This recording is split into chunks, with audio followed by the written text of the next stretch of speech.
नमस्कार दोस्तों, कैसे हैं आप लोग? सभी ठीक हैं। तो चलिए एक वीडियो लेकर आए हैं आपके लिए, और वो है सावित्रीबाई फुले किशोरी समृद्धि योजना। जैसा आप सभी को मालूम है कि अब जो है इस वर्ष से 2025-26 से सावित्रीबाई फुले किशोरी समृद्धि योजना स्कूलों से भरी जाएगी और इसे ई विद्या वाहिनी से भरना है। तो चलिए कैसे हम लोग भरेंगे और कैसे इसे हम लोग CDPO के पोर्टल पर भेजेंगे, तो अंत तक बने रहिए। लेकिन उससे पहले अगर आप नए हैं तो मेरे YouTube चैनल को जरूर सब्सक्राइब करें, और अगर मेरे अजीज दोस्त हैं तो आप ज़्यादा से ज़्यादा इस वीडियो को लाइक एवं सब्सक्राइब करें ताकि और लोगों को जानकारी हो जाए। तो जल्दी से हम लोग क्या करेंगे कि आपका जो ई विद्या वाहिनी हम लोग जाते हैं गूगल क्रोम से, उसमें आप चले जाएं, और ये तो आप देखते ही होंगे, आपका ये डैशबोर्ड हो जाता है। उसके बाद इसको आप स्क्रॉल कीजिएगा तो नीचे यहाँ पर देखिएगा सावित्रीबाई फुले। सावित्रीबाई फुले को हम लोग टच करेंगे तो उसके अंदर से एक और चीज़ आएगा, send data to Savitribai Phule, तो उसको टच करना है। 2 बार आप टच कर दिए तो टच करने के बाद देखिए वो इस तरह का इंटरफेस आपका यहाँ पर खुल जाएगा। और खुलने के बाद यहाँ पर क्लास में आप आ जाएंगे। चूँकि ये 8, 9, 10, 11 और 12 क्लास का भरना है, तो हम लोग क्या करेंगे कि जिस क्लास में वो बच्चा है उस क्लास में हम लोग जाएंगे। क्लास 8वीं का भरना है। यहाँ पर आपको देखना है कि यहाँ पर अनरिजर्व है, SC है, ST है, BC2 है, BC MBC 1 है और EWS भी है। तो चलिए हम लोग कोई भी एक कैटेगरी का हम लोग यहाँ पर जाएंगे। तो जैसे कि मान लीजिए कि पहले हम लोग SC के यहाँ चले गए और इसे हम लोग सर्च मार दिए। अब जब सर्च मार दिए तो आप देखेंगे कि हमारे इस विद्यालय में जो है 2 बच्चे हैं, जिसका आपको यहाँ पर डिटेल दिख जाएगा। तो इसे जल्दी से देख लीजिए, अकाउंट नंबर वगैरह ये सब मिला लीजिए। और मिलाने के बाद आप इसे क्या करेंगे कि यहाँ पर आप उसे सेलेक्ट करेंगे, और सेलेक्ट करने के बाद देखेंगे कि नीचे यहाँ पर देखिए, तो यहाँ पर लिखा हुआ है सेंड डाटा। सेंड डाटा को आपको टच कर देना है। तो जैसे ही सेंड डाटा को आप टच करेंगे, देखिए रिकॉर्ड सेंड सक्सेसफुली हो गया। अब ये डाटा जो है चला गया, यहाँ तक तो ठीक है, चला गया। अब जाने के बाद कभी कभी ये हो जाता है कि अगर किसी तरह से इसमें गलती है तो पहले आप उसे सेंड कर लेंगे। कभी ये देखा गया है कि जैसे मैं एक बार और आपको ये करके दिखाता हूँ कि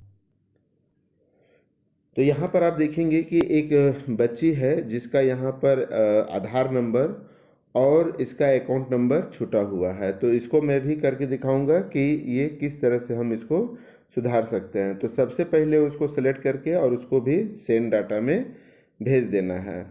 तो यहाँ पर देखिए रिकॉर्ड सेंड सक्सेसफुली हो गया है। अब यहाँ पर आप देखेंगे तो एक चीज़ आपको मैं बता देता हूँ कि हम लोग आएंगे कहाँ, फिर आएंगे डैशबोर्ड पर।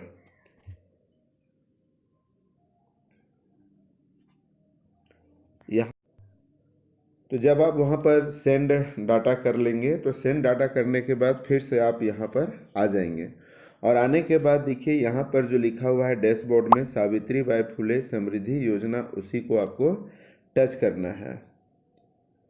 और जैसे ही आप टच करते हैं तो इसका जो है आपका पोर्टल खुल जाता है। तो देखिए यहाँ पर जो है आपका खुल गया है।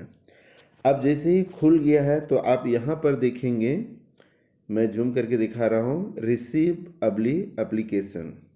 रिसीव एप्लीकेशन को जो है आप इसको टच करेंगे, और टच करने के बाद देखिए एप्लीकेशन रिसीव फॉर EBV से कितने फॉर्म आ गए हैं। तो यहाँ पर देखिए कि मैंने 2 बच्चों का फॉर्म, एक बच्चा का मैंने पहले किया था। यहाँ पर आप देखिए कि 2 बच्चे का फॉर्म आपको दिखाई पड़ रहा होगा, जिसमें से यहाँ पर आप देखेंगे कि फॉरवर्ड टू CDPO का एक मैंने किया है। यहाँ पर आप देखिए, तो ये जो पहले मैं यहाँ पर दिखाऊंगा कि जिसका मैंने SC बच्चे को यहाँ पर आपको टच करना है, और यहाँ पर टच करने के बाद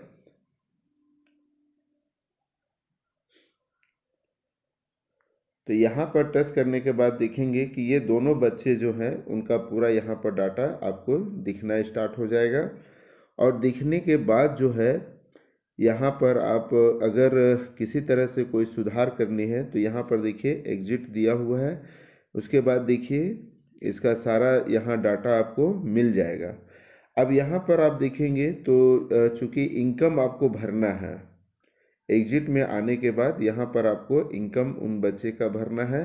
तो अप टू 3 लाख है, 3 से टू 5 लाख है, 7 टू 6 टू 7 लाख है। तो अप टू 3 लाख में देना है। अगर किसी तरह से कुछ रिमार्क है तो आप यहाँ पर रिमार्क दे देंगे। और ये होने के बाद इसको एक बार बढ़िया से अच्छी तरीके से देख लेंगे। और देखने के बाद आप इसे देखिए यहाँ पर save and forward to CDPO।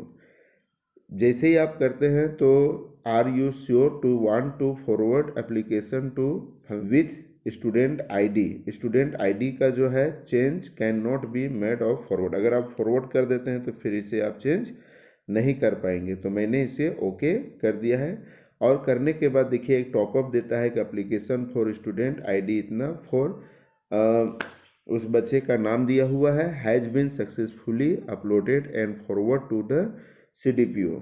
उसके बाद यहाँ से आप बैक आ जाएंगे। और बैक आने के बाद आप यहाँ पर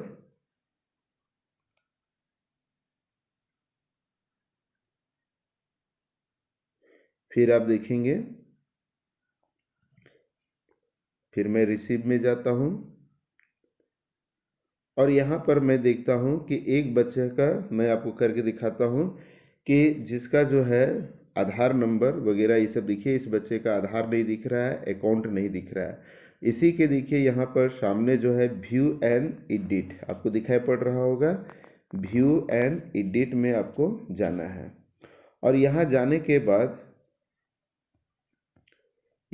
के बाद आप उस बच्चे का सारा डाटा आप यहाँ पर देख सकते हैं।